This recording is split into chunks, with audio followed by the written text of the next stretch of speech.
Ooh. And we are live, ladies and gentlemen. Welcome back. And my phone is blowing up. Who's trying to get in touch with me? Let's find out.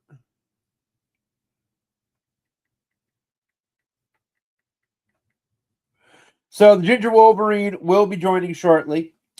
Hopefully. But yeah, no, today is a good day for comic book folks. It is free comic book day. You can go to your local comic shop and find some absolutely fantastic books that'll hopefully get you into reading comics. I picked up my 5 that you can get. But yeah, no, I got some other news for you, my haul for the day, but I hope everybody's having a good one. It is Saturday. It is the weekend is half over. It sucks, but it is what it is. Doomyverse, howdy coming in. First one in. Thank you for being here. As always, first one in the chat gets to see the evidence of Jay tripping poo. I don't make the rules. I just have to make sure people see it. But here we go. Hey, Tigger! What's up, Pooh? Oh my God, he flew! No! Jay, what do you have against poo? We will never know. But yeah, that's some serious stuff right there. So I hope everybody is having a good day. I got some fantastic news for some comic runs, some interesting theories that I am actually wanted to run by and everything like that. But first, let's wait for the Ginger Wolverine to pop in, and I will do some patter. It's been a heck of a day, seriously. The comic shop was packed. I normally chit-chat with folks while I'm there, but it was just so packed with people that I'd never seen in there, and I'm there every week for about an hour. And no, unfortunately, my comic book for the one I really wanted, my Phantom comic book, has not come in, which really bummed me out because I love that Phantom run, and it still isn't here, which really sucks because, we need more Phantom comics out there. And it's just been a rough one, but my wallet hurts. I'm a little bit poorer, but I got some fantastic stuff at the local con. They had a 20% off sale. I have a fat stack of freaking graphic novels, and yeah, it is absolutely phenomenal stuff. It really is, and I can't wait to show you all. Soon as my partner in crime gets here, he's a little late. But no, let's go over some free comic book day. Why don't we go over this? Because, I'm professional. So this is free comic book day stuff, and it has some absolutely fantastic things on it.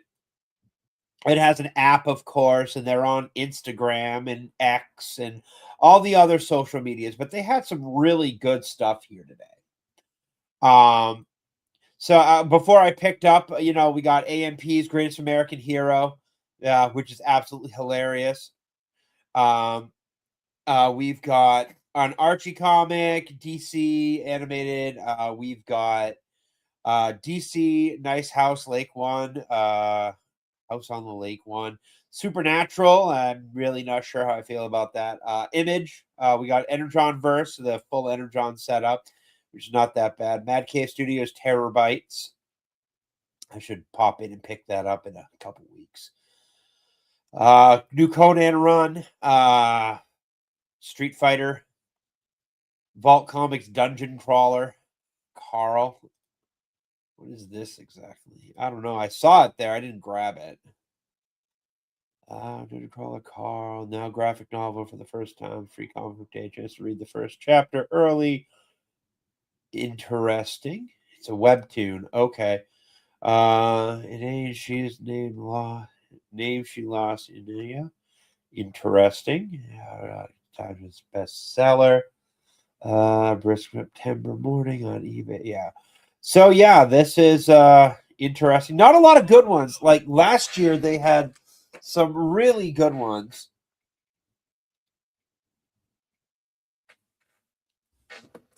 And there's the man himself, the Ginger Wolverine, fashionably late as ever.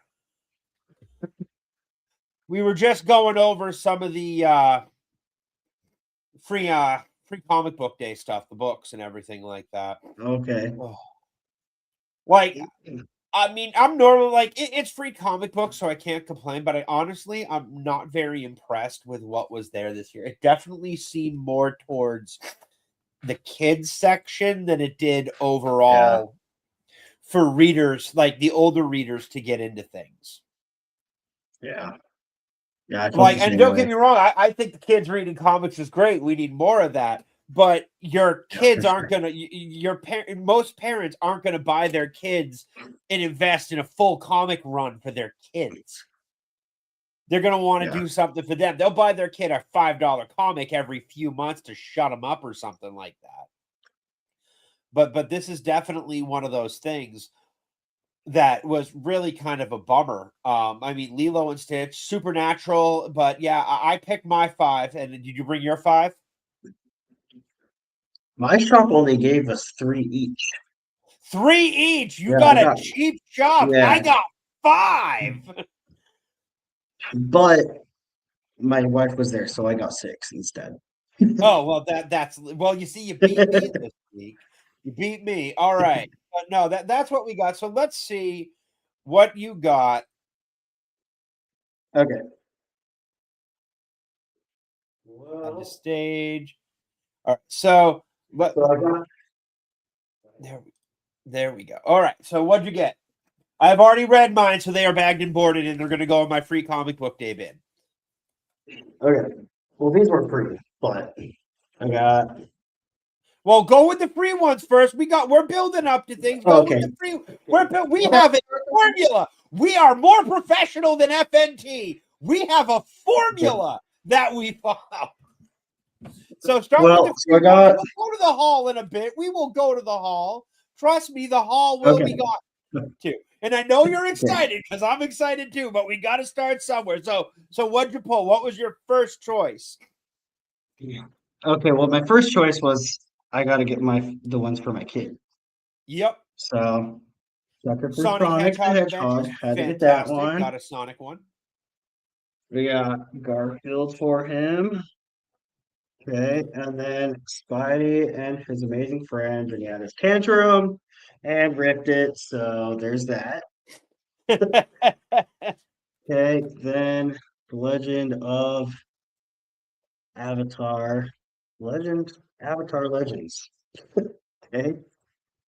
Then I got the Street Fighter Forever. Master of the Universe. Right on. Avengers Armageddon. The Amazing Spider-Man #1. And Aliens. Right on. That looks awesome. All right. I, of course, got Energon Universe to catch up with things. I have Mask #1 on the pull list because it's Mask and I got to give it a whirl.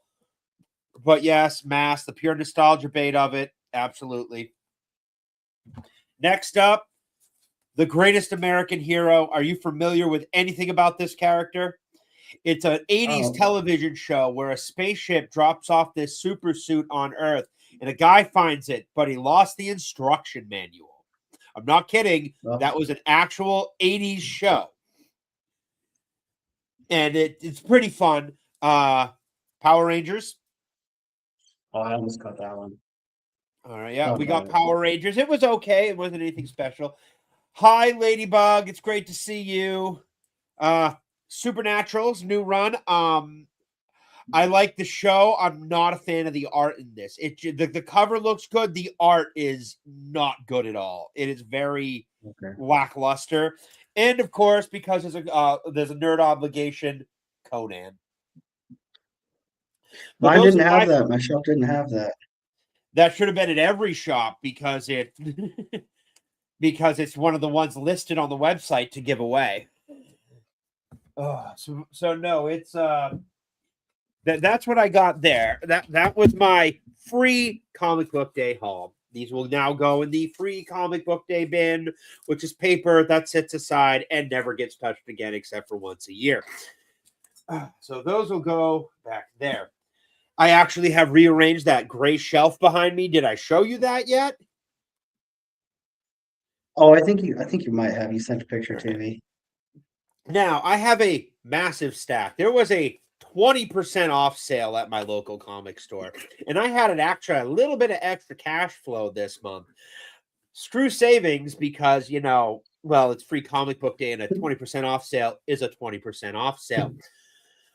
And I went a little ham. And not a little ham, I mean, I caught up on a lot of stuff that I wanted to grab, and they had a massive stack of back issues for me that I requested because it has 2 stores. So they went to one location and went through all their back issues there because I know the guy there, and that's what he does for me. And he pulled everything that he could on the list, and then he brought it to the store up here. So I think the first round through, it was $114. Including trade paperbacks and everything like that I wanted to get, which I'm like, great. And then I still had money left over, so I went back to the shelves and bought more. But I picked up a rather large stack of back issues. So we got some simple things here. We got 23. We got Friendly Neighborhood Spider-Man 21, 22, 23 from the Back in Black era. Oh, okay. This is right before One More Day. This is the lead up to One More Day. Okay. And and this is I'll get One More Day, and then I'm not buying any Spider-Man past One More Day. But this is the lead up to One More. You have to get it because it's iconic, but it doesn't because that's at that point Spider-Man ends. There is no more Spider-Man. The divisiveness is folded among the community so poorly. But we got 3 issues of that. I'm only missing a few more issues for this little collection. So there's that. I got here's a good one. 3 of the 4 Dr. Fates from the 4-issue run from 87. These were $2 each. All right, we got Hey Grand Duke, how you doing? So we got these. I cannot wait to get the 4th one. What's worse is I'm not missing, the 3rd issue or the 4th issue. I'm missing the 2nd issue. So I read, and then I'm missing the overall continuation of the story. So probably closer to the end of the month, I'm going to be hitting eBay to gather the rest of the single issue that I need. And the big one, the one that you started me down, Thunderstrike. I haven't even continued. So now here's what's great about this. I got almost a full run of Thunderstrike except for 4 issues. And I'm missing issue 6, 21. Let's check my freaking thing here. I actually went home and did my spreadsheet thing. There we go. I am missing issue 6, issue 22, 23, and 24. So the middle, one in the middle. But yeah, I have almost a full run of Thunderstrike now. And honestly, I couldn't be happier. Each book was $2 or $3. 24. 24 issues, okay. And believe it or not, this was still cheaper than getting the trade paperback. Because the trade paperback had a limited print, and the trade paperback is running about $150. Yeah, can't do that. No, that's just not reasonable. All right. That's what I got for floppies. Now we're going into the... Sorry, I've been sick, and I'm still kind of cleaning. No, you're good. I thought that was more comics. No, that's not more comics. I still haven't bagged and boarded these. I wanted to show you. I even scratched out the tag price so you couldn't see where I was. Nice. But yeah, they're cheap back issues. These are probably going to literally be worth nothing, but I love them. So I got a stack here. So we're going to start with one at a time. You go first. I go first. So what did you get? What was the first one you grabbed? What is the first thing that you grabbed? Well, first off, it's my birthday. So well, happy birthday, you evil little ginger midget. My wife said I could spend a little extra. Nice. Oh, the wife controls the wallet. That's awesome. Yeah, I gotta ask her. I like my dude. Nice. Kingdom Come. And it's your midget volume. You love the short books for a short man. All right. No, I'll go mine. I got the Tech Jacket Compendium for Invincible. Unfortunately, I wish they would come up with an ultimate edition of this tech jacket because I really like the art that the Invincibles have. But yeah, this has all the tech jacket stuff in it, which is absolutely fantastic. Love it. Good shit. What's your next You book? read it? No, I haven't. It's Tech Jacket. Whoa, that's the wrong book. 1 minute. I pulled the. I shall. No, I haven't read Tech Jacket yet, but I will once I get the Ultimates done. I grabbed the wrong book off the shelf. There. So, what's your next book? Come on, cough it up. Oh, I'm sorry. We got Deceased. Now, what is that exactly? I am not super familiar with that. It's basically the DC Gary universe D20 Games, how you doing? Good to see you. Zombies, just like the DC universe is turning into zombies. Oh, it's DC Zombies? Oh, that's cool. Yeah, DC Zombies. Yeah. I picked up the hardcover version of Batman Beyond the White Knight. It was wrapped in plastic when I got it and must have been sitting there for at least 2 years because its plastic was a little beat up. And let me tell you, it really makes me want to hunt down that last alternate cover issue. That's nice. For those just coming to the stream, Batman Murphyverse is my favorite Batman. I mean, don't get me wrong, the others are great and everything, but this is my personal favorite. I'm not even that big of a big Batman fan. That means I only have one more to get, and that one more to get is Generation Joker, which I can't tell you anything about it because if you plan on reading it, it will spoil so much about this universe. But it is so good. Like the bat suit, like this is obviously has Batman Beyond. And that's actually Sean Murphy. If you look at the Sean Murphy's art for Batman, he's got a pop collar, which is kind of like Gotham by Gaslight. So this is an absolutely fantastic run. I love Sean Gordon Murphy. I met him. And this is absolutely fantastic. We actually have some news for it later in stream. I got a whole bunch of stuff on that. What's your next one? Come on, cough it up. We got Batman: The Dark Knight Returns. Ooh, Frank Miller, classic. Yeah, man. I was walking around and I heard this was coming out, but I didn't know if my comic shop would have it. So I didn't order it, and I was like, well, I'll low-key order this one and everything like that. I buy 90% of my comic books and comic paraphernalia from my local shop. But some things I'm going to have to get offline on Amazon, especially the Ultimates going at full price at $40 a piece. They're going for $25 to $30, $32 on Amazon. I can't. That's way too much savings for me to skip out on, especially when there's 8. I need 8 more of them.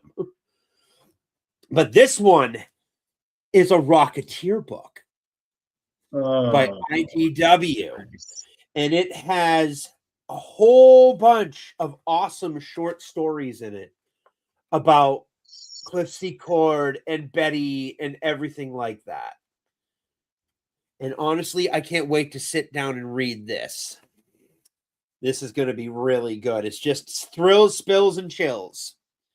Absolutely fantastic. All right. What's next, buddy? I'm only going to... How many more you got? That was it. That was it? I did get these on a last-minute whim. I thought they were all the same price, but I was wrong, so I paid a little extra, but that's okay. I got the first 4 of Jupiter Legacy. I've never heard of that. It is a Mark Millar book. They had a Netflix series based off of it, and it's all about superheroes from the 20s and through the years and their kids and everything like that. It is very, very awesome. It is. I liked the show, so the comics, I figure I'll like the comics. It's only got 6 trade paperbacks, and I will be doing reviews of these to get more eyes on them. But yeah, this is absolutely fantastic. Like, it's got some great art on there. There's issue 1, You know, we got issue number 2, issue number 3, and number 4, and the other 2 I'll get over the next couple months. But yeah, I honestly have been eyeballing these for a while and just have never been able to bite the bullet. Now, here's the catch. The first one is $10. And it does exactly what it's supposed to do. It gets you hooked. It gets you wanting to read it. Gets you wanting to do all that stuff. After that, these are $16.99 a piece. So it does a very good job at what it does. And I didn't realize these were $16.99 a piece when I ran up to the register with them. I figured they were all, one's $10. There's going to be all $10 because they're all about the same size. But man, I was wrong. Ugh. But no, that's my free comic book day haul. And man, it's a good day. I got a lot of reading coming up in the next few days. Reviews will be coming in, especially the Rocketeer Thrills, Spills, and Chills. Batman the White Knight I got specifically because I don't want to open my my comics again. I want to keep them bag and boarded and safe and everything like that. So that's why I bought the trade paperbacks for those. And, you know, the Tech Jacket, there is no, like, if I can collect the floppies, I will, because and then I'll have the trade paperbacks because I'll just read them as I go. But when it comes to stuff like Invincible with the show taking off, the comic books on everything about that in back issues have skyrocketed. Like, I was looking into reading Alias, which is the Jessica Jones comics. Somebody was charging $60 for the first issue, and it's a $20 book. Because Jessica Jones is going to be in back in the Daredevil series. So they were trying to charge $60 and I couldn't find it for any lower. So I'm just like, yeah, no, this is not going to happen. I will hold off on getting those, but it was absolutely miserable that I couldn't find that stuff. All right. So we got some topics today. I got some stuff to go over. We got news about the upcoming Murphyverse stuff. We got some interesting stuff on sales collapses. We got people's opinion on Invincible show, which apparently I have been called an officious asshole for reading the comics. And I call people a low-grade idiot for just consuming the slop that they feed you. But no, what do we got here? All right, so we're going to start with this one. This one is actually from you, the Ginger Wolverine. Now, yes, I'm shameless and will absolutely 100% do this stuff. Scarlett Johansson thinks that Black Widow was too sexualized, but fans that even worse for male characters. And it is. And Black Widow too sexualized. Do you not know what a Black Widow is? Do you not realize that Natasha's biggest weapon isn't her thing? It's her unbelievable oozing sexuality and ability to manipulate men. That's what the character is. She's not a superhero. She's a hero and she's a spy. A superhero has powers and everything. She just has some really badass training and is really fucking sexy. That's all Natasha Romanoff is. She has no superpowers. She's not as strong as Cap. She's not Spider-Man. She's not Tony. She is literally just has some tech and freaking that's it. And she gets into places. She infiltrates and does all that stuff because she's a 5.5 foot tall redhead bombshell. And the fact that people don't get that's what the character really is at its base is really freaking sad that we have come down to that. I mean, seriously. Yeah, look at that. Like you said, oh yeah, she looks like she hated it. Yep, absolutely. And this goes with the opinion of the changing times. Like, women can't have a sexuality like this, but men, look at freaking Tom Holland. I guarantee Hugh Jackman dehydrated himself for that freaking shot, because that's how they get the shots. They dehydrate themselves so their skin tightens up. You know, we got like Chris Evans right there. I mean, 6-pack abs. You know, like, how about flick too hard, damn it? You know, but it's wrong when we the double standard is absolutely hilarious. It's ridiculous, yeah. But no, this one was from you, and I'm like, I bookmarked this because I'm like, we can use this. But it's just getting more and more ridiculous, this whole, you know, pretty heavy double standard of things. of, like, oh, well, men can't do it, women can, and stuff like that. But it's just getting worse and worse. Yeah, it's a whole process. Yeah, when to get those shots, they punish themselves ridiculously. They really do. And it really sucks too, because Hugh Jackman was actually like, my body just can't do it anymore. I'm getting too old. Dehydrating, you start dehydrating yourself in the 60s, you're gonna get sick, And he's pushing 60. So poor guy, all that stuff. But no, that was that. And I saw that and I'm like, are you kidding me? Like, seriously? You're gonna do that stuff? You're gonna go over that? Just like, seriously, you got your job and you get your roles. She's not that talented of an actress. She's okay. She's an actress. She does her job. But the reason she gets most of her roles is because she's really freaking hot. Like, I'm sorry to say, but it's true. Well, no, I'm not sorry to say. My brother did national bodybuilding competition. It was wild how much goes into it. Yeah, I've heard stories, Ladybug. I have heard stories about the absolute insanity that this is. So, yeah, that just horrible. I've been getting back and forth with it. Actually, I had a really good conversation with somebody on X about Adam Eve and everything, like the Invincible. Like, there was a lot of backlash about what Adam Eve did. I actually brought up that if it was actually possible to do that to a Viltrumite embryo. Like, out of every alien species in this world, you try to do it to a Viltrumite, I would actually say, like, probably not I don't know if it could happen. Apparently you can.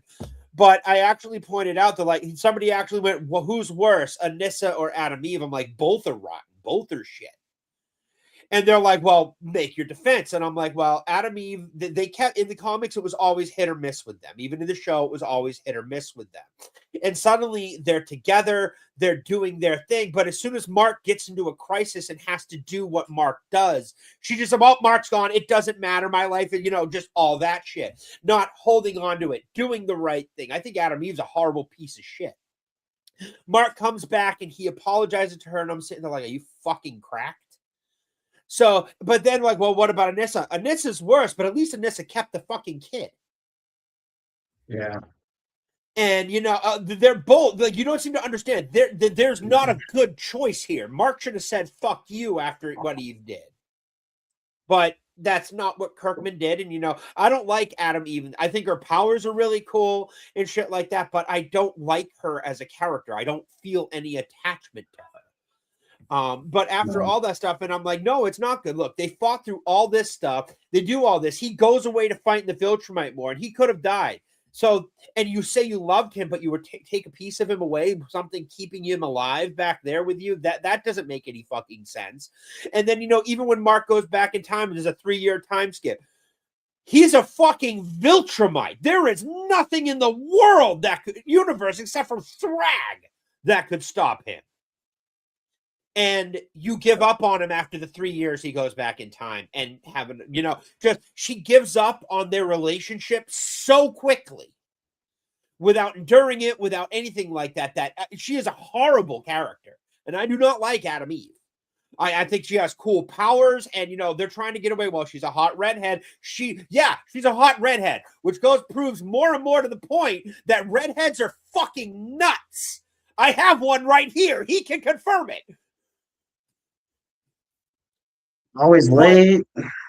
But we got into it. And he's like, you make a really fair point, and then we just kind of went along our business. And I'm like, it's not that what she did. It's not that. It's not good writing. Like, it's like the writing in Invincible is pretty decent overall, except they're going to stumble and fall. That's why I look at the series as a whole.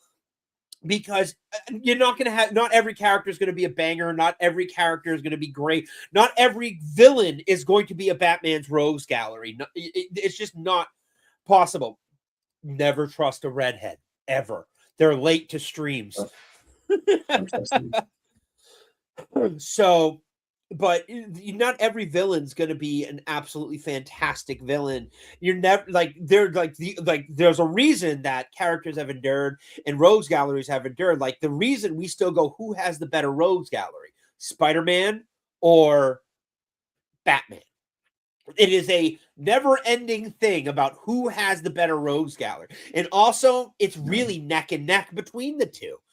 I mean, the Goblin, the Joker, the Green Goblin and the Joker, the Hobgoblin, like all this, like the Lizard, the freaking, Killer Croc. We got all these great parallels, but nobody can still decide who is the best, has the best rogues gallery. And that's what we love about it, because we're nerds and we love arguing about this shit. Who has the best rogues gallery? Who had the best takedown? Who would win in this fight and stuff like that? And if as soon as somebody says Superman's in the fight, you toss it out.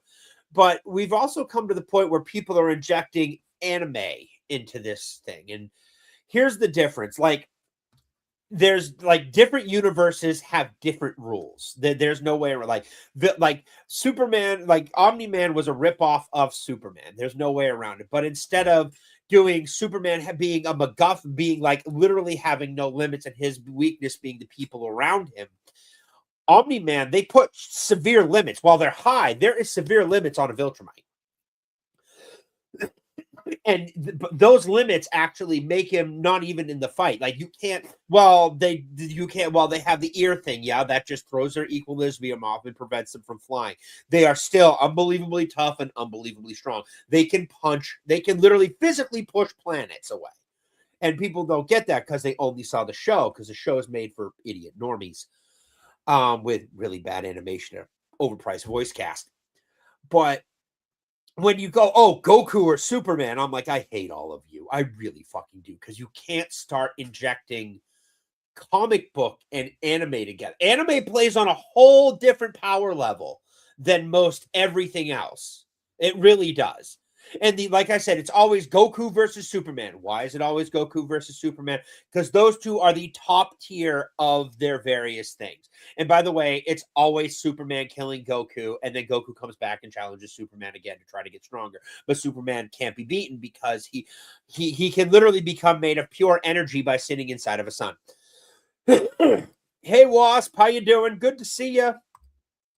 But it's just getting to the point where stop. Like, if you're going to do comic books, like, you have to be more specific. Like Superman in this world, who says that the radiation from a yellow sun in that world is going to obey, because you consider that the laws of physics are blanket across the board, but they not guarantee aren't the gravity. There's points where gravity is really fucked up on Earth, but it's a blanket thing.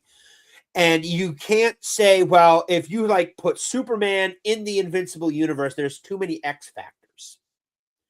Like, is it like Superman? It's well known that Superman gets his powers from Earth's yellow sun. Superman is really powerful on Earth, and he can travel long distances away from Earth. But the longer he's away from Earth, the weaker he gets, because he's not absorbing this unique radiation of Earth's yellow sun. Viltrumites are powerful everywhere. Like, they have to get pushed into a black hole to stop them from doing what Viltrumites do. So while Superman is unbelievably strong, Viltrumites can travel wherever. They have to stop on planets they breathe. And I love how they did all that explaining in the comics. Like, you hold your breath when you fly through space. That's how Viltrumites do it. That they can't breathe in space. They just take a really deep breath because their bodies are that efficient. And you can't kill one unless you severely damage their heart, which is not easy.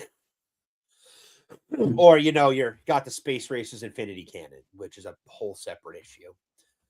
But yeah, it's the constant versus, like, comic versus comic is one thing, but when you bring in that anime, it gets really hard, because anime really is on another power level compared to comic books. And you notice, like, a lot of modern comics are actually trying to do that. Look at Battle Beast. You can't tell me there's no infinite, stuff. I mean, they're super strong, they're super tough, they're all that stuff. They can take beatings. But you can't tell me that if the only thing missing from that is some Kamehameha or Gallic guns and such like that from DBZ. But it's still awesome, and I love it. Yeah. And oxygen. No. So somebody did this will segue into my next thing, which is I'm not very good at this segue thing. I'm getting the more I do this, the more better I get at it. Robert Kirkman has put up a Robert Kirkman says the success of Absolute Batman has boosted sales of Image Comics. Now, I'm not a fan of the Absolute Batman run. If you like it, by all means, I'm not going to knock you. Read what you read. You like what you like. It's just not something I get into. I have a complete disconnect from that character and what they've done with him. Like, Batman is a detective. He's not, and I get it. It's dark seed mess with the reality and everything like that. And, like I saw a sketch where somebody went, "Oh, look, well, what did you do?" Well, I turned you into a mind thing. I put Superman, back where he was and kind of gave him a little different family and all this stuff. And Batman, I took your money away. That's all they did to Batman.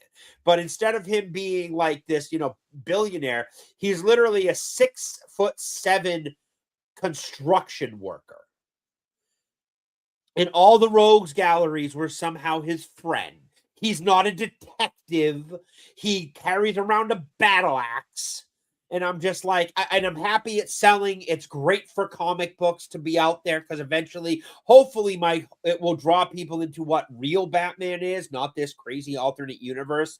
But but they said, as Robert Kirkman says, the Absolute Batman has boosted Image sales, and it has. Image and DC sit right next to each other at my local comic shop. Battle Beast is right there next to Batman. It is selling.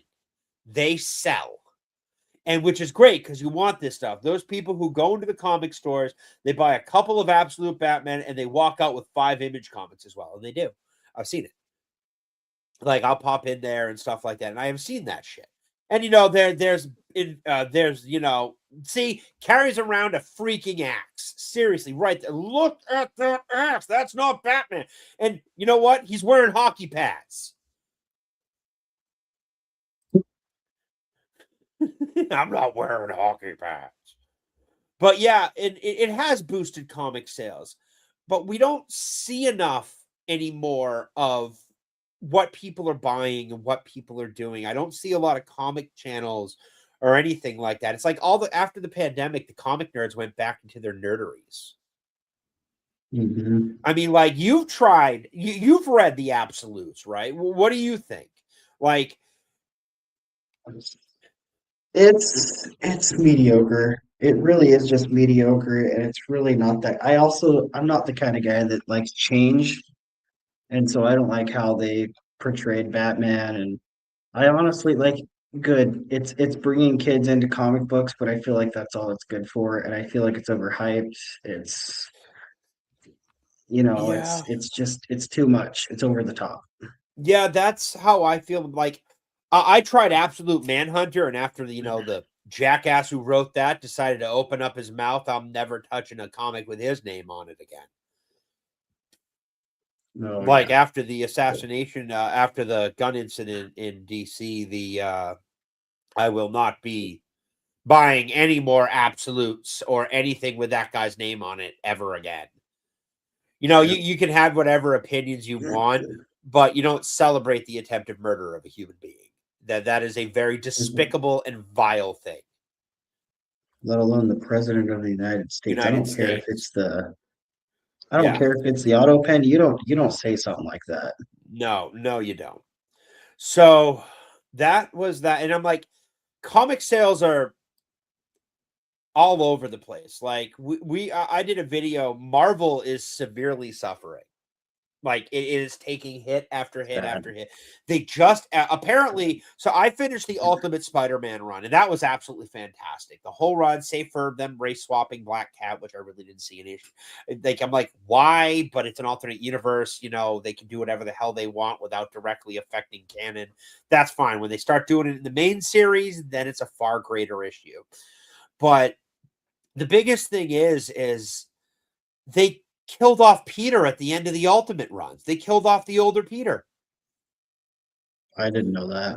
No, I'm like, I guarantee it. You and I both know, like, they can say whatever they want.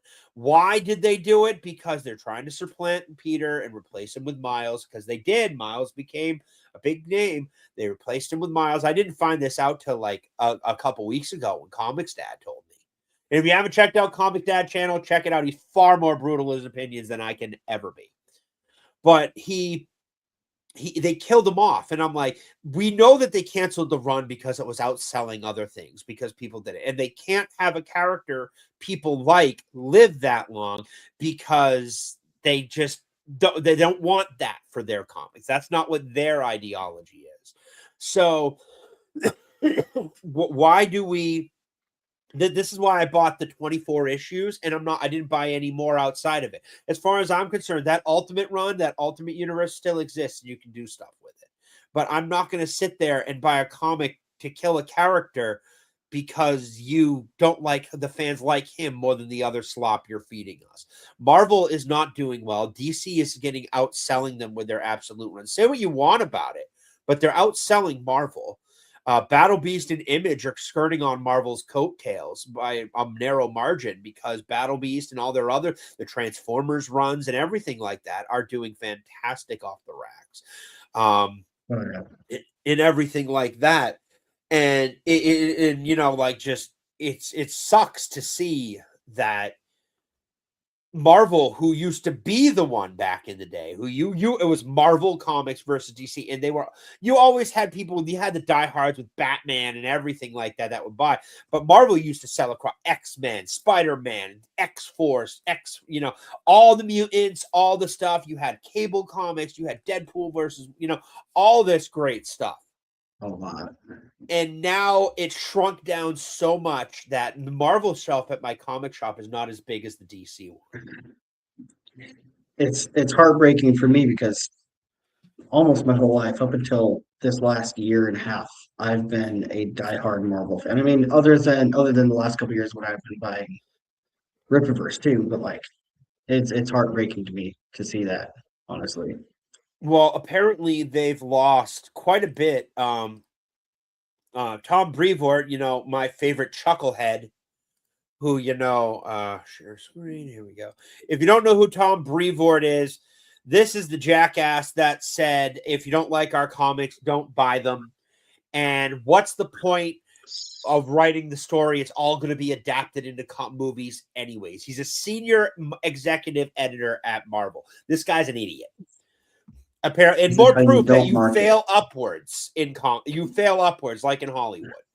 Marvel editor Tom Brevoort on fan outrage over controversial storylines. I'm honestly kind of like it when they go all in like that, because I just shows that they're invested in the story. I absolutely want them to take it seriously. Marvel's direct market share Q1 of 2025 was 37.9%.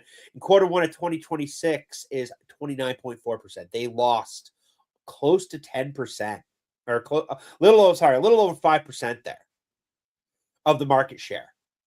And Cosmic Book News responded, angry fans don't stay angry forever. They leave. Just ask the MCU and Star Wars fans. It's sad that what Marvel has become. They used to be so great. Okay, Gary, as much as we are shitting on this stuff, there is good runs. There is some runs that fly under the radar that are very good. They're just not getting the attention because they don't market them. The new Punisher run, though. Yeah, the new Punisher run is absolutely fantastic. Frank is back to form, doing what Punisher does. If you don't want to collect the back issues, the trade paperbacks of Ultimate Spider-Man are out, and that run is fantastic. It is, I think it's like 6 issues per, so it's going to be 4 trade paperbacks.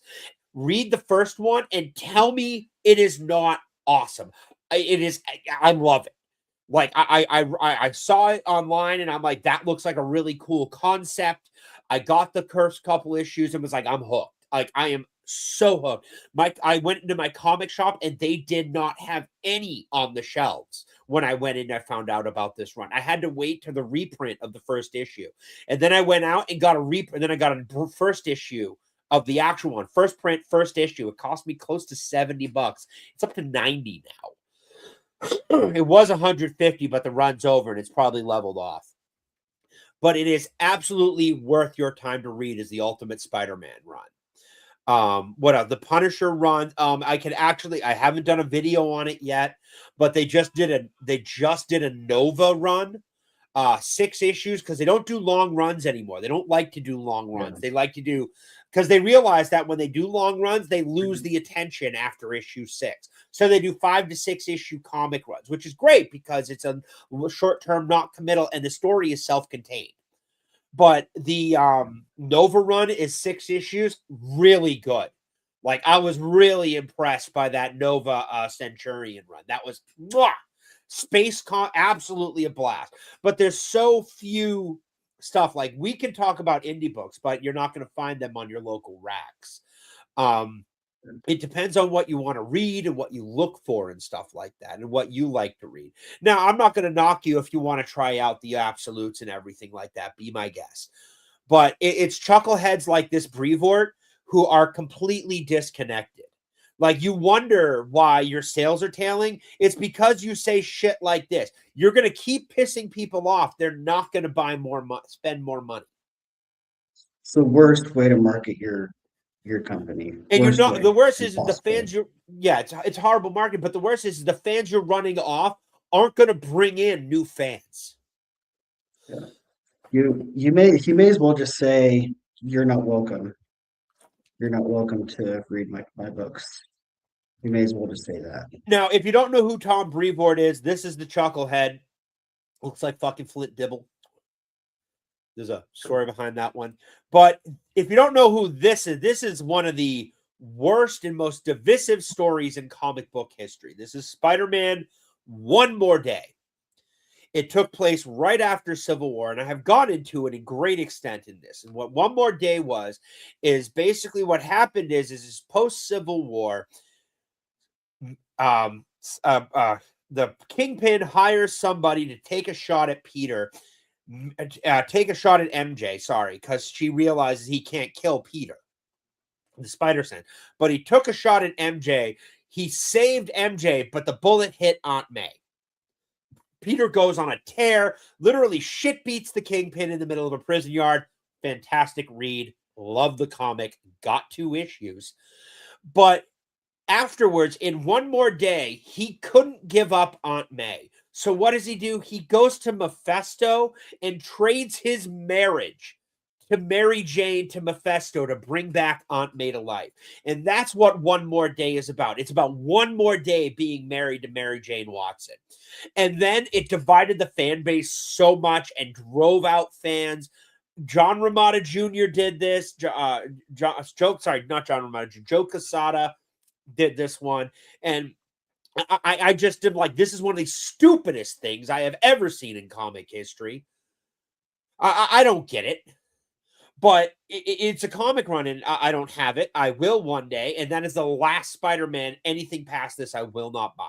Unless it's some crazy alt universe. My friend got me the first 6 of Superior. I'm like, that's really cool conceptually. I mean, I could get into it. Maybe one day when I'm really out of stuff to read and need something to collect. But he really just keeps putting his foot in his mouth. I made a couple videos on this. He seriously just keeps putting his foot in his mouth. And for some reason, they keep promoting it. But yeah, we got Dinosaur here. I love this guy. He did the art for Achromatic Chronicles Green and The Daughter's Revenge. Stop buying. I get back issues, but nothing new from the big 2. Yeah, John, and I don't need Marvel Comics for anything. It's amazing to me that Spider-Man isn't even charting more. There's no comic book industry. It's just Batman industry. But we are getting more and more of this shit. This is from Fandom Pulse. We are getting more and more of this. And this guy just needs to learn to stop talking and he's right up there with James Gunn. Shut your trap and do your job. because you're going to piss off fans. Now, like, and Cosmic Book News makes a very good point with this. Angry fans don't stay angry forever. They leave. Ask the MCU and Star Wars. How's Star Wars doing? I'm pretty sure Mandalorian and Grogu is set to make only $80 million on its weekend release, if it's lucky. There's supposed to be all this hype for, Doomsday and everything like that. It's not crossing my comic book feed. And I'm pretty tapped into the algorithm for that. Yeah, I'm tapped out on Doomsday. There was a point in my life where I would have loved to see these stories on the screen, but the past 6 years, with them flooding the market with Loki, with rewriting characters, with redoing everything, honestly, the only way I would come back and get excited is if they went, hey, I'm sorry, we fucked up. Nothing after Endgame matters till now. But they never will, because they'll never admit they made a mistake. And like, there was a point I was used when at the end of One More Day or No Way Home, I was so excited to see him in the true blue and red, and Peter doing what Peter did in the beginning, stitching up his Spider-Man costumes from old pieces of fabric that he found, like getting a GED, and getting a high school diploma, trying to go to college, just doing what Spider-Man struggles are supposed to, balancing that normal life with everything, and just constantly keep getting shit on. And when I saw the trailer for for Brand New Day, I'm sitting there like, this looks stupid. This doesn't look like he's going to sit there and simp for fucking Mary Jane. I can already tell you what's going to happen. Ned and Mary Jane are together. Mary Jane has a thing for Peter. Peter turns into Man-Spider. The Punisher tries to kill him. He's going to turn back at some point. Mary Jane finds out after Doomsday. The world resets and she remembers, but Ned's pissed because now he stole his girl. Ned becomes the Hobgoblin, and there we have the Hobgoblin. I have given you 3 movies worth of shit that Marvel is going to do. Why? Because I'm not a fucking normie retard. And I used to get so excited for what was coming. Endgame was peak. And they still stupidest freaking choices in that movie. But it was still peak. It was 10 years of culmination. You can't knock it for that. I can knock him for the really shitty storytelling choices, though. But over and over again, we have seen them just making horrible decisions for the MCU. I was reading when I was reading Nova, it just cemented even more that it shouldn't have been Captain Marvel, because to get the Power Stone, to get that, Thanos had to have wiped out Xantar. There was no way around it. He would have had to wipe out the entirety of the Nova Corps to get that stone, and Thanos could. And in the process, Richard Rider could have taken over as Nova, and you would have had just sidelined into Captain Marvel, do a space film about Richard Rider taking over as Nova, and then getting an emergency call from Earth. It was everything Captain Marvel was, except replace a man with a woman and don't call it Captain Marvel. And it would have worked. It would have worked so supremely. But Kevin Feige got shit on the red carpet as to why there's not enough females in movies in the MCU. Where's the MCU movies? Because it was right after Wonder Woman hit. And yeah, how'd that second Wonder Woman movie hit, by the way? Anybody? But it's horrible to see something that we have loved and we used to look forward to, and was not just that weaved into our society. Like, I used to get shit for being a nerd in high school. Now suddenly reading comics is cool. And I'm like, you're not reading the comics. You're watching the show and taking it as canon. You're a normie idiot. But we don't get that anymore. We get, oh, it's so cool. I'm like, no, now the nerds have gone back underground because they keep freaking doing all that crazy stuff. And it's just miserable that we used to love this stuff. And the fact that we have checked out so hard, and it's not even checked out. We'll watch it just to see we won't even watch it. We'll watch reviews of it just to hear how bad it is. We'll do full spoilers and we'll listen to them just to hear how bad and how prove how right we were about the shit going on downhill so hard. Most of the time, I won't even watch it, and if I do, it's because my wife really wants to watch it, and so when we'll wait till it actually comes out on stream, and then she did this with Love and Thunder, and she realized halfway through, okay, this movie is terrible. I was like, I told you. My mom and I, one of the things we really bond over is Star Trek. We love Trek. We love it. She's like, I love Trek. I love TA. I love, the original series and, the next gen, like DS9, Voyager, Enterprise. She liked Picard. I'm like, how could you like Picard? Well, it's the original crew. I had to get involved and stuff like that. Like, you can watch season 3 and still have the same effect because they did it as a more contained standalone. And she told me the exact words were, I'm thinking about watching Star Trek Academy. And I told her, don't go anywhere near it. Don't touch it. Don't even think about it. Because Star Trek Academy, I have heard nothing but hardcore fans that it's not Star Trek, and it will destroy your love of Star Trek, seeing what they're doing to it. All right. Hey, Donna Hall, how you doing? Good to see you. And I heard she's Acolyte like, 2 is getting a second season. Sorry, go ahead. oh, please do. I need content.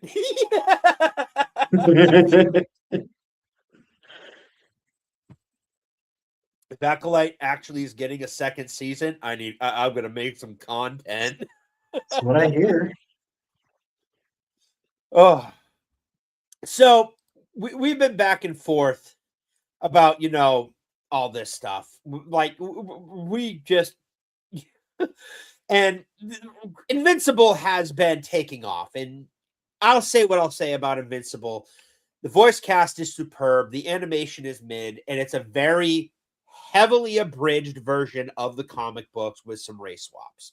That's the honest description of the show. That's not racist. That's not bad. That's just honest description. I actually don't think the show's bad. I just think it's heavily edited for television, as in they cut massive swaths of story out of it. But somebody was stupid enough to have the gall to say that Invincible is better than Batman the Animated Series. Batman the Animated Series is better than Invincible. It is. Absolutely.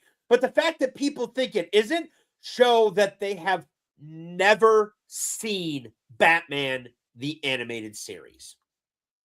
I grew up watching Batman the Animated Series. And my partner in crime here can suggest that I'm not a big Batman fan. I know stuff. I can get in trouble, but I can't get my way out of it. I don't think he's a bad hero. He's just not my cup of tea. I love Batman the Animated Series. I love Justice League. I like Batman Beyond. I like Justice League Unlimited. I like Superman the Animated Series. All of it. But Batman was peak. Kevin Conroy as Batman is peak. Now, I can't deny it. J.K. Simmons as Omni-Man is a perfect casting. But unfortunately, at a $2.5 million budget, most of the budget for that show is going to the high-end voice cast and not the animation. Yeah. So there's that, but they're saying that it's better. This is clearly somebody, Rob Liefeld, yes, because I have a brain. And Deadpool creator Rob Liefeld, Mr. Deadpool himself, the maker of Deadpool, says the Batman the Animated Series is better than Invincible. And he says, yes, because I have a functional brain. Bless his heart for saying that shit. But he is 100% right. Invincible is a great abridged version. Instead of actually trying to adapt the stories for television, Batman the Animated Series is the shit. It absolutely is. Like, even Batman and Robin and Batman Beyond is the shit. Like, it is peak. Oh, by the way, you can find them all on Tubi. They're all on Tubi, including Static Shock is all on Tubi. And if you haven't seen Static Shock, you're seriously missing out.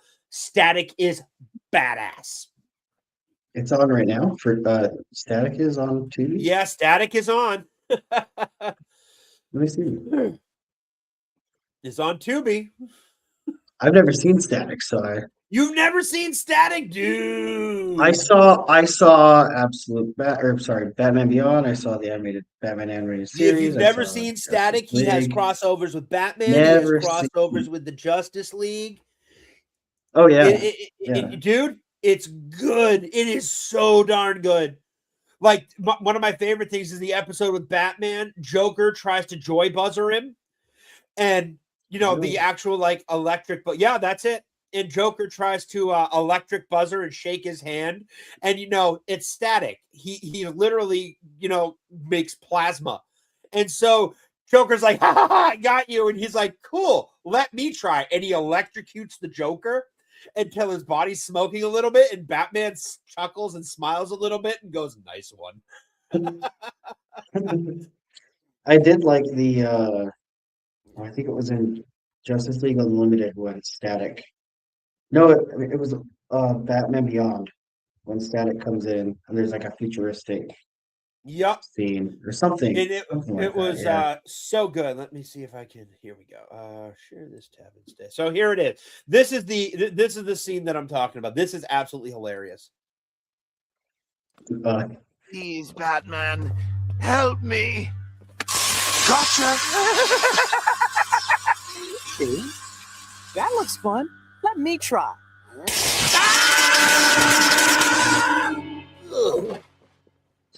Not bad.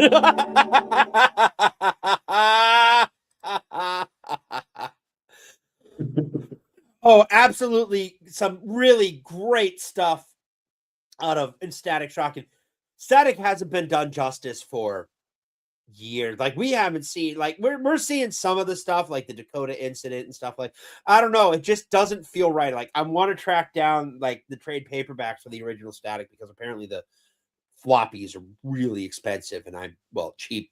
I don't want to collect the comic, I want to read it.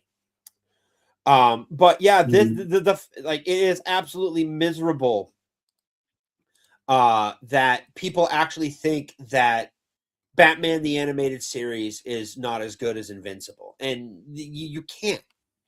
Like they adapted stories from the comics. They changed them to work on screen, adding heart, and the art for the show is so much better than anything Invincible has put out.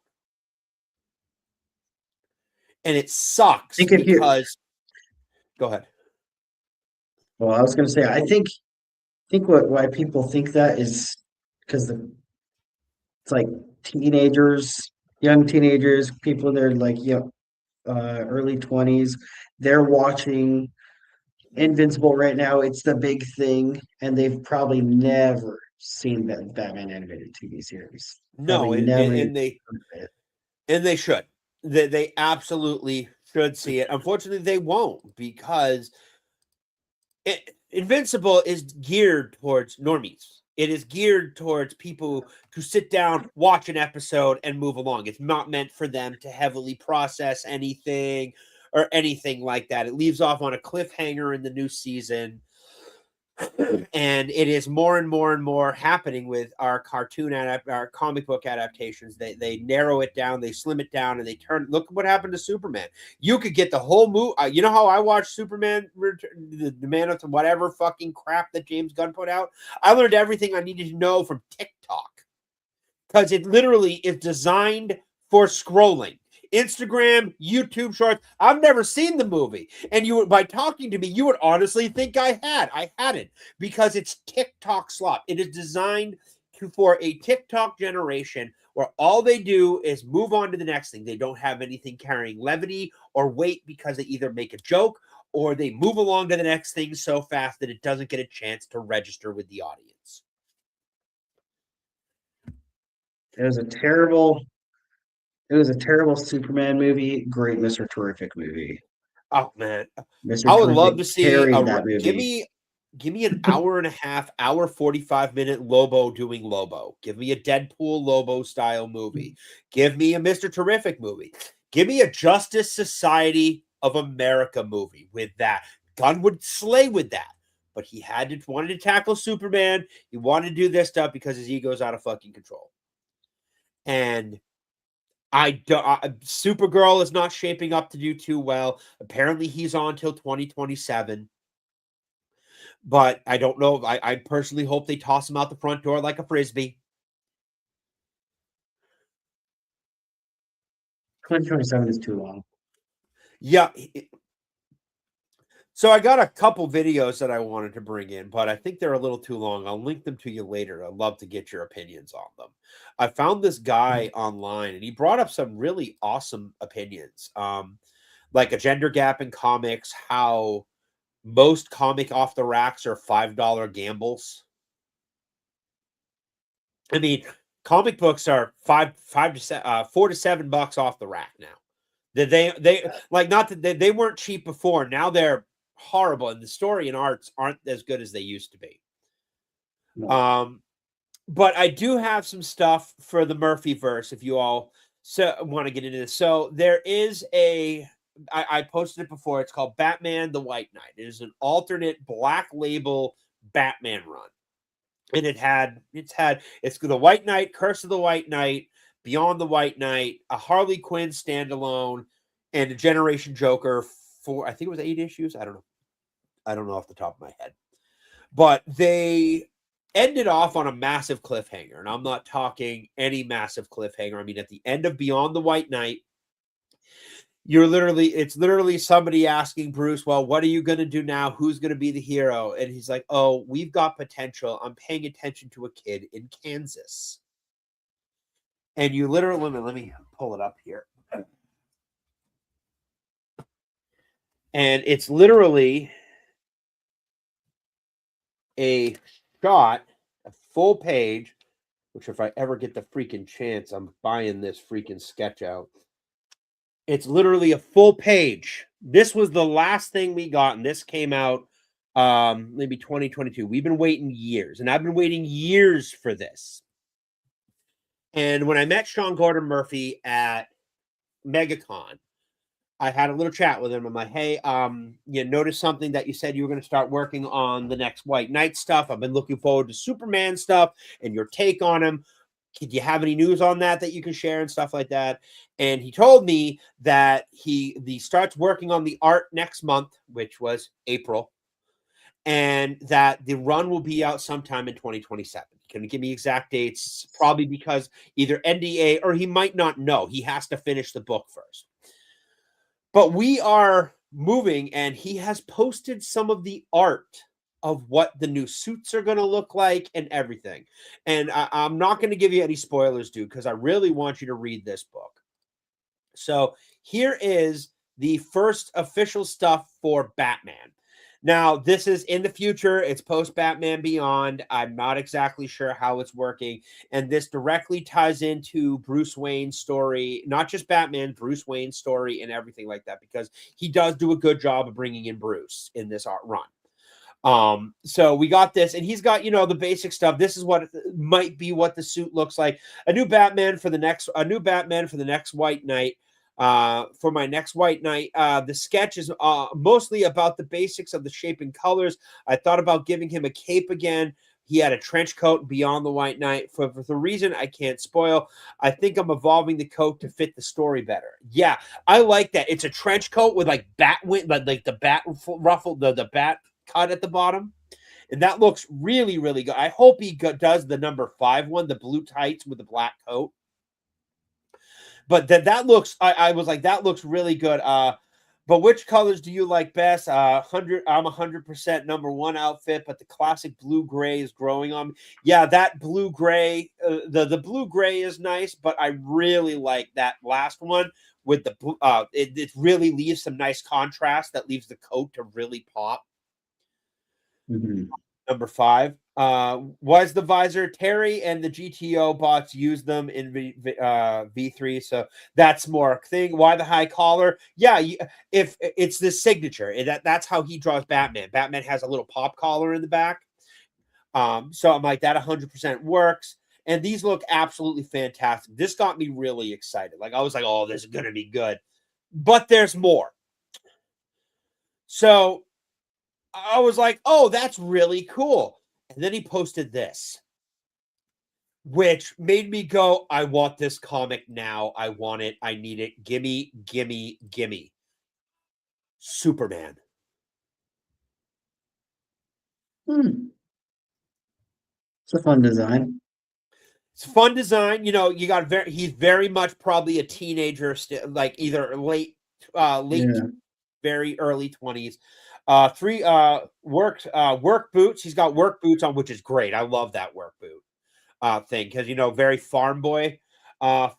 Three farmers wrote me the same thing. When you grow up in shit kickers, it's hard to feel comfortable in anything else. The S Kryptonian symbol in the book, and I'll explain its meaning. Okay, so that's a new Kryptonian symbol. It's definitely not the old S. Thanks for all the comments. I've never shared the development process like this before. I'm getting cool ideas from people. White Knight bite me by book, but some characters belong to the readers. An author who gets it. He gets it. It's not about the author's interpretation works because he listens to the fans and are receptive to realize that these fans love the character more than that he's drawing, probably more than he does. Spoilers on Clark's age. He's in his early 20s. Kryptonians mature more slowly in the Murphyverse. That's fantastic. So even if he starts out shorter than Bruce, he will quickly grow as he fully absorbs his superpowers. Yeah, so this is absolutely fantastic. You'll find the guards off the road, what people might like. And yeah, I love that. I love how he squiggled out here. I really wish I could see what was under here, but unfortunately we can't. But this looks absolutely fantastic. Like, I love his art because it honestly feels like that street art kid who's just doodling in class and making cool little figures like that. And it reverberates throughout all the books. Like his rendition of his Joker is fantastic. Like it's very angular, very heavily inspired by Bruce Timm, but still with his own flair and that street style art that I've absolutely come to love. But there is one more. And this one got me all kinds of giddy because this is what truly is going to sell it, is these two on one panel right here. And man, that looks awesome. Early 20s, Clark, curly hair, Superman's collared vest, 90s, the 90s vest, little bit of plaid in there, work boots or sneakers, just the rough sketches that he's doing here. I love it. This book is going to be great. This is, out of all the authors I trust, this one is going to live up to the hype. And it's such a low-key one. It's a DC Black Label. So it's its own self-contained story. You don't have to worry about it messing with canon. You don't have to worry about any of that. Why? Because it's all set in the same universe, written by the same guy. So there's a set of continuity to it. But this is absolutely amazing. Look at, he chose the blue and gray here. Blue and Looks gray. good. So hard. Oh, this run is going to be absolutely fantastic. And I honestly cannot wait for this Murphyverse news. I will do a full video on this this week. I would have done it this week, but my voice blew out Monday. It sounded like my gravel in a cement mixer. So I couldn't exactly talk, and I was hacking up a lung. But no, I'll link these.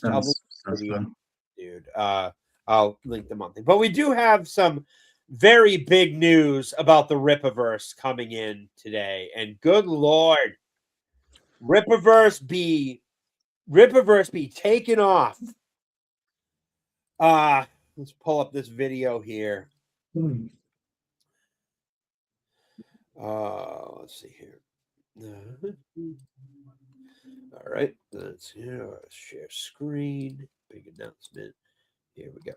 All right, so finally share something that has been months in the making. This is probably the biggest announcement in the history of Rippaverse Publishing. So, gonna take my time because you deserve the full picture. Rippaverse Publishing has signed a sales and distribution agreement with Hachette Book Group. This is huge.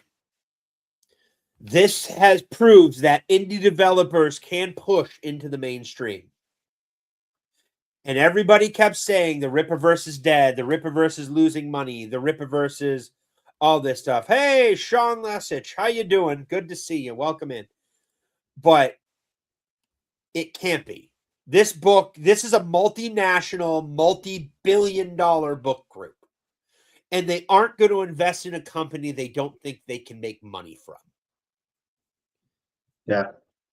The psychopaths think that this is the last straw for the Rippaverse, and that's why they're doing it. I don't know. I don't pay attention to the psychopaths. I don't even have them on my feed. It's okay. But That's all that needs to be said. what's really good about this is you can still buy directly from them. This is this means this group taking over means Rippaverse will be at Barnes and Noble. Rippaverse will be on bookshelves at airports. Rippaverse books will be at your local comic shop because they can buy from them. Not that they wouldn't before, but covered by the Hash It with book group is huge. Yeah. And I've had to slow down my Rippaverse buying. Not that I won't. I'm going to rubber band. I'm waiting for all of them to be out, the ones that I want.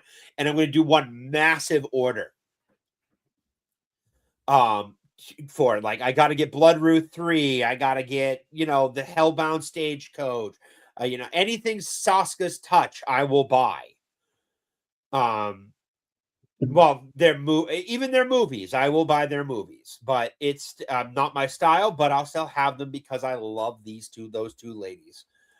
But this is for the Rippaverse. This is huge. And apparently, see, I have to get caught up on so many. Sean, I caught up on Bloodruth 2 that recently shipped, but I love Rippaverse, but I buy the $18 version of the book, and I can't justify spending $15 shipping on one comic. So I will wait till they're all published and all out and do one massive order in one fell swoop. And, I'll pay out the ass for shipping, but I'll have a massive stack of comics in the process. But it is... So you were saying that the crazies are freaking...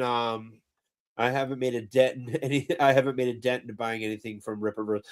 Ladybug, it depends on what you want. There is literally something for everybody in the Rippaverse. If you're a horror fan, you go with Bloodruth. If you're a street level fan, you go with Horseman. If you're a noir fan, you go with Salvage. You keep going and you do your thing, and you will find the character that you like. And the Saints and Sinners run is really good. That was out. The Saints and Sinners book was absolutely fantastic. It's an anthology of multiple stories and characters. But there is very much something in the Rippaverse for you. I would suggest. I like Bloodruth. Yaira is fantastic. She's an anti-hero. Yaira's great. But definitely there's something in the Rippaverse for you. Poke over the website and find something, or hit me up. I can give you recommendations. I have most of the books from the last couple years, and no, I still haven't read ISOM 1 through 3.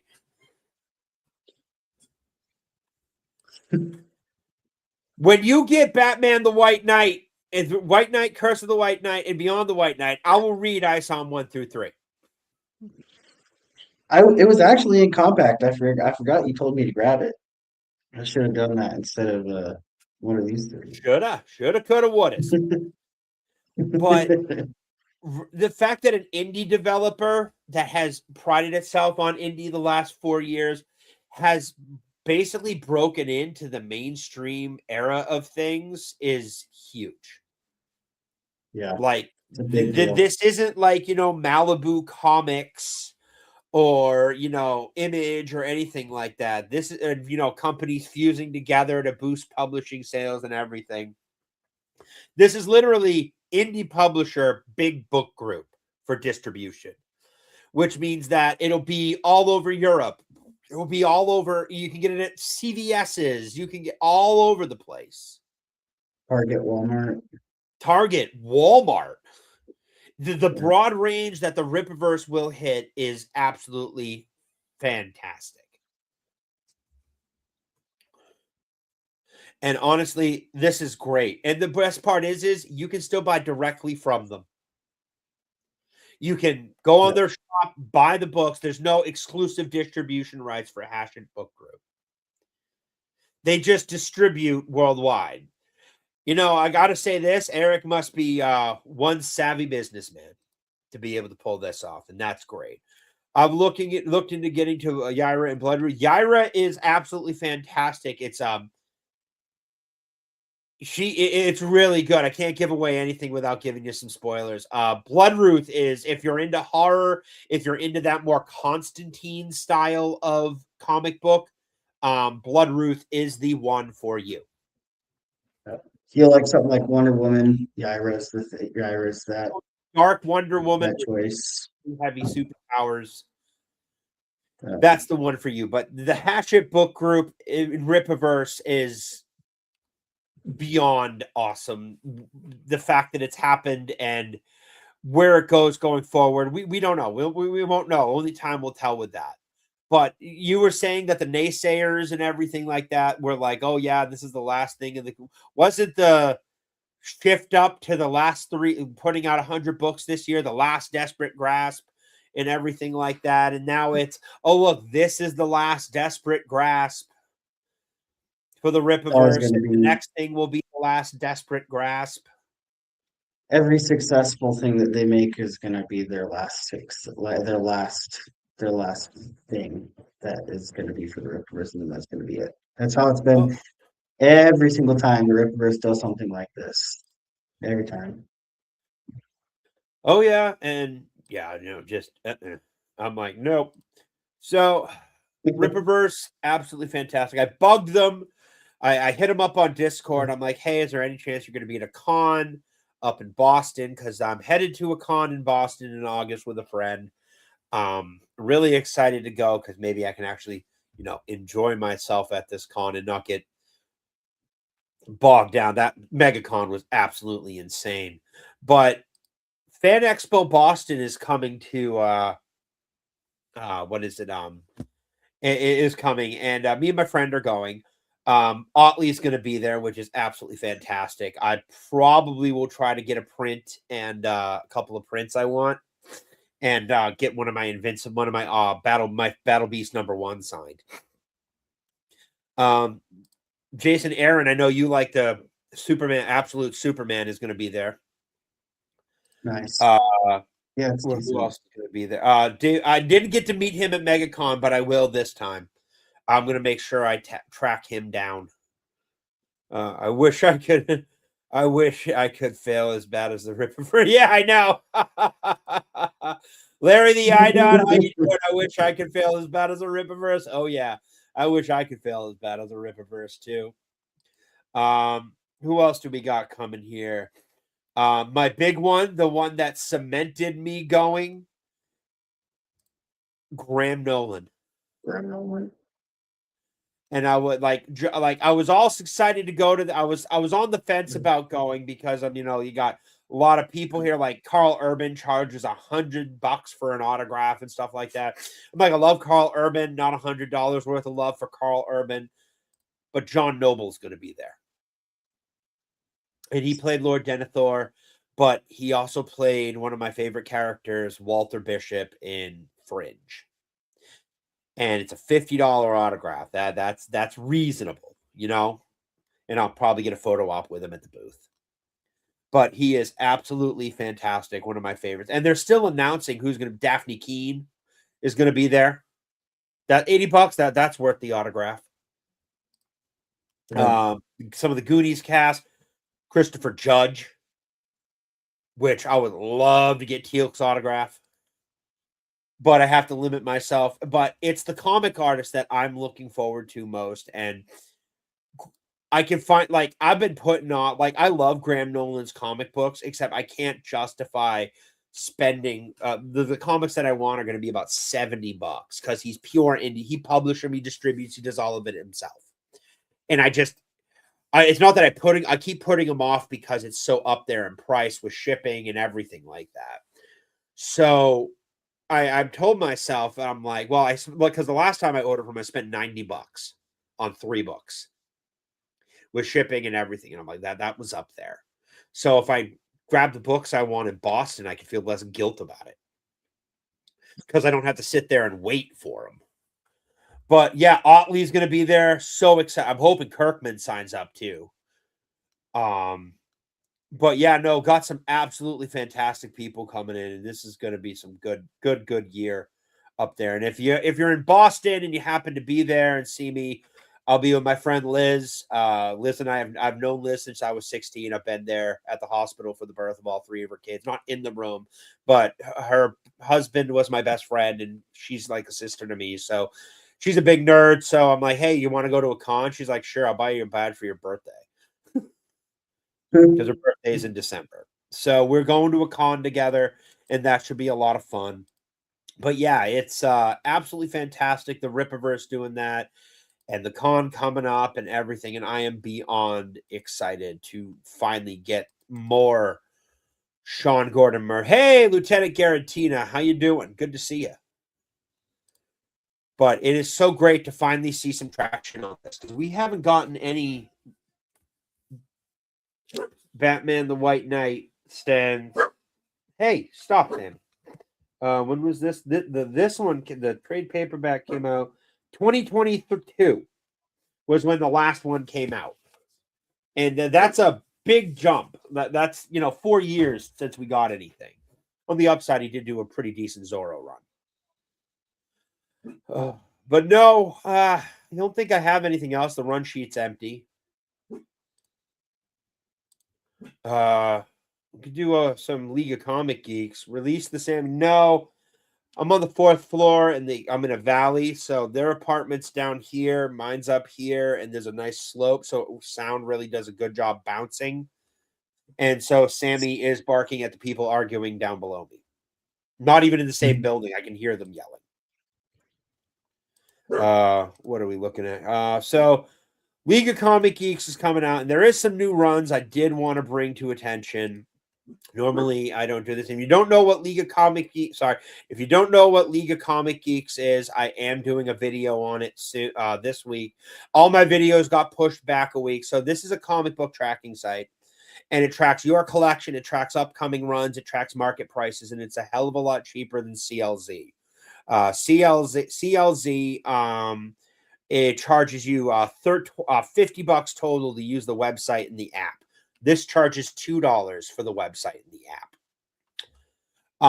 So I got a full list here.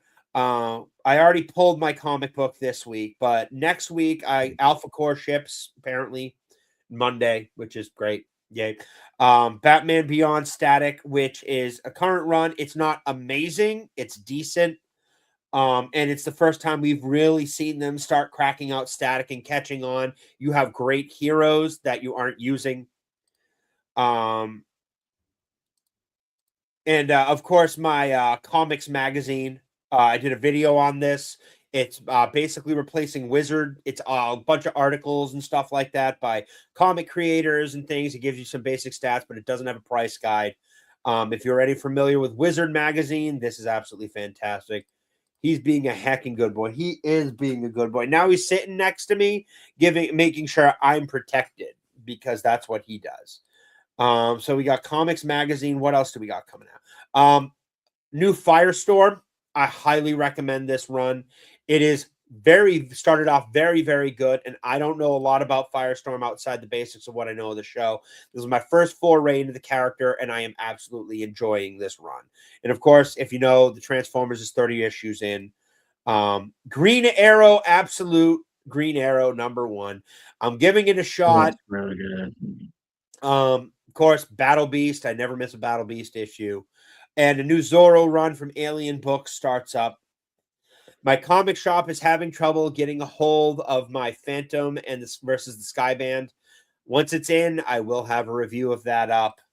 Rocket Capes and the reprint of Capes and the Rocketeer. I figured why just buy the comics for the Capes. I'll probably only read it once anyways. It's kind of mid. Not a great Invincible verse comic, but not bad either. It's a comic book, it's not a stellar comic, just a comic book. And of course, Rocketeer the Island, I have done a video on this. It is absolutely fantastic. It is comic strip level style art, just that Sunday funny book pages.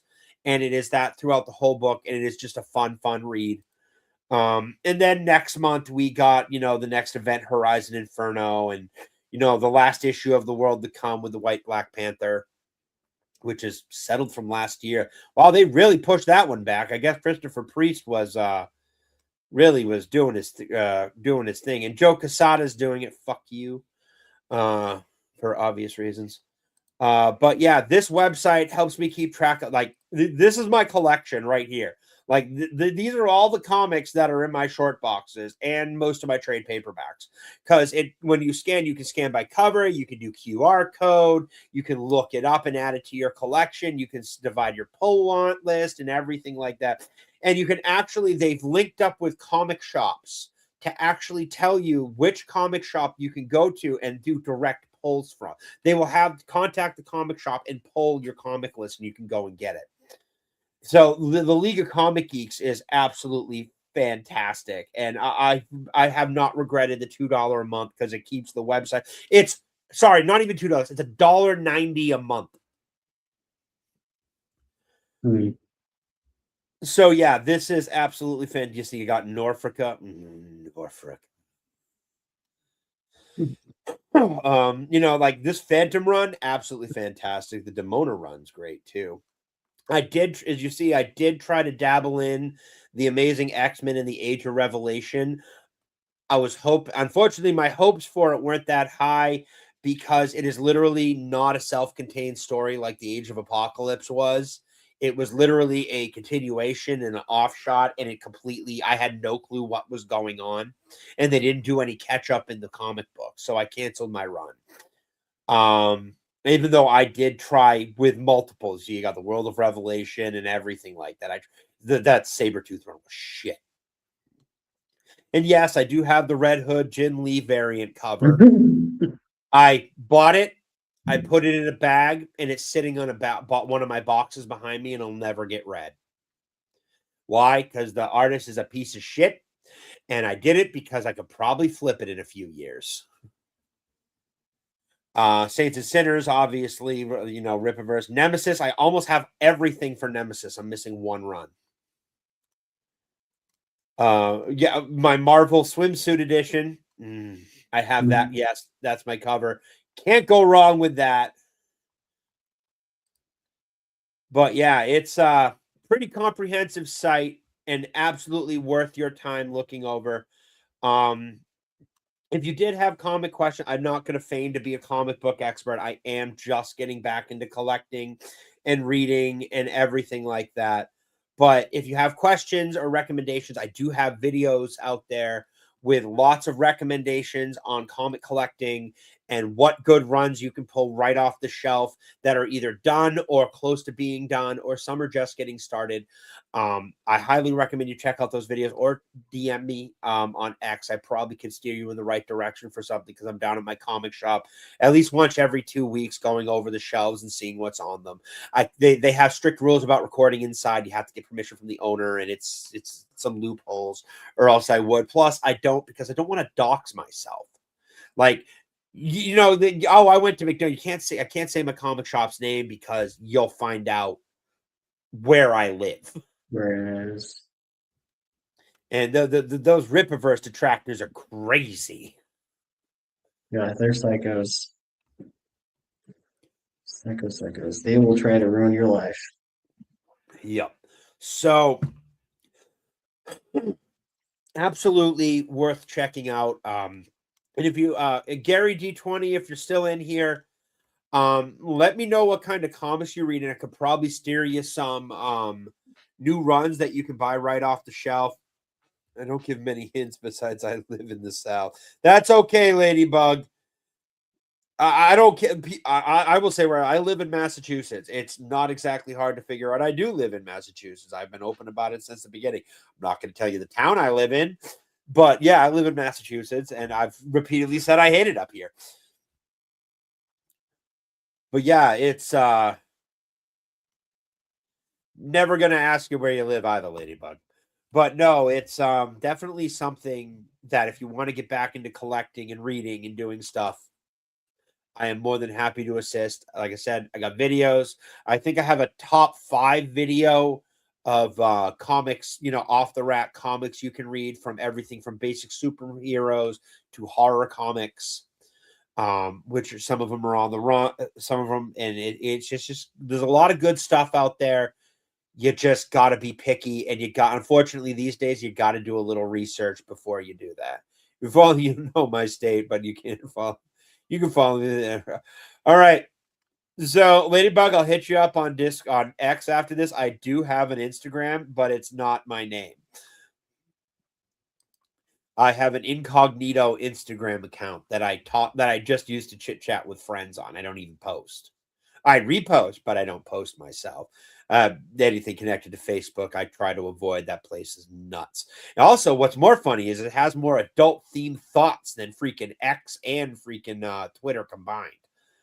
It's crazy. But no, I'll a few make the cut because I'm paranoid. That's okay.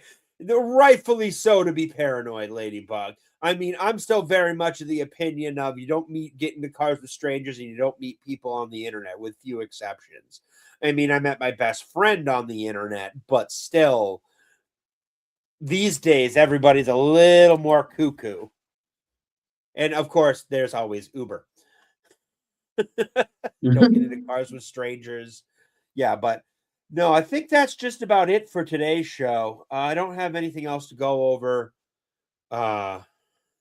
My voice is going, if you can't tell. It went a little long today. But yeah, thanks everybody for being here. I am pooped out. I don't know why I'm tuckered out, but I am tuckered out. We've been live for an hour and a half. Holy shit.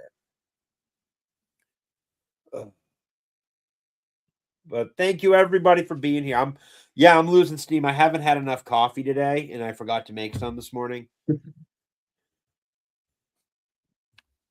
All right, puppy appearance. And there he is.